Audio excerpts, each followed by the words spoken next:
అందరికీ నమస్కారం. సంక్రాంతి అంటే 3 రోజులే అనుకుంటున్నారా? కాదండి, మన తెలుగువారి సంబరాలు 4వ రోజు వరకు సాగుతాయి. అది ముక్కనుమ. భోగి, సంక్రాంతి, కనుమ రోజు వరకు నియమనిష్టలతో ఉన్న వాళ్ళందరూ ఈ 4వ రోజు ముక్కలేనిది ముద్ద దిగదంటారు. ఈ నానుడి ఎవరు రాశారో కానీ ఈ పండక్కి సరిగ్గా సరిపోయింది. ఈరోజు ఈ ముక్కనుమ ప్రశస్తాన్ని చూద్దాం. అసలు ముక్కనుమ ఎందుకు చేసుకుంటారు? సంక్రాంతి మొదటి 3 రోజులు దేవతల పూజ, పశువుల పూజ అంటూ చాలామంది మాంసాహారాలకి దూరంగా ఉంటారు.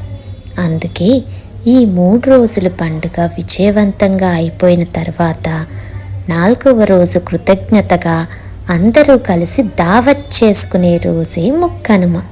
ముఖ్యంగా ఇది క్షత్రియ మరియు గ్రామ దేవతల సంప్రదాయాల నుండి ఎక్కువగా వచ్చింది. ముక్కనుమ మెనూలో ద కింగ్ ఎవరంటే గారెలు మరియు చికెన్ ఆర్ మటన్ కర్రీ. పల్లెటూర్లలో అయితే నాటుకోడి పులుసు మరియు గారెల కాంబినేషన్ ఒక రేంజ్లో ఉంటుందనుకోండి. అబ్బా, కొన్ని ప్రాంతాల్లో ఈరోజు బోటి లేదా తలకాయ కూర కూడా చాలా ప్రత్యేకంగా వండుతారు. పండగంతా ఒకెత్తు, ఈ ముక్కనుమ తిండి ఒకెత్తు. ఏమంటారు ఫ్రెండ్స్? ముక్కనుమ అంటే కేవలం తిండి మాత్రమే కాదు, బంధుమిత్రులకి వీడ్కోలు చెప్పే రోజు కూడా.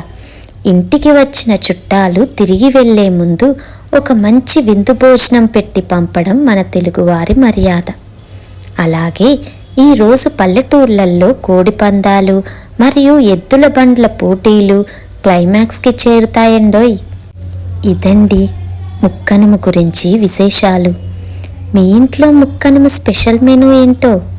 చికెనా, మటనా లేదా చేపల కూరనా? కింద కమెంట్స్లో షేర్ చేయండి.